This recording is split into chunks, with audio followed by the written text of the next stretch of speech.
તેલંગાણાના રંગારેડ્ડી જિલ્લામાં એ સમયે અફરાતફરી મચી ગઈ જ્યારે ઉત્તર પ્રદેશની 34 વર્ષીય એક મહિલાએ પોતાની કાર રેલવે ટ્રેક પર દોડાવી દીધી।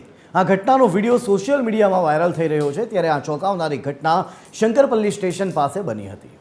વાયરલ વિડીયોમાં મહિલાની એસયુવી રેલવે ટ્રેક પર ઝડપથી દોડતી જોઈ શકાય છે। રેલવે કર્મચારી, સ્થાનિક લોકો અને પોલીસ મહિલાને કારમાંથી કાઢવાનો પ્રયાસ કરતા પણ વિડીયોમાં જોઈ શકાય છે। જ્યારે એકઠી થયેલી ભીડે મહિલાને કારમાંથી બહાર કાઢીને હાથ બાંધ્યા તો તે ચીસ પાડીને હાથ ખોલવા માટે કહી રહી હતી।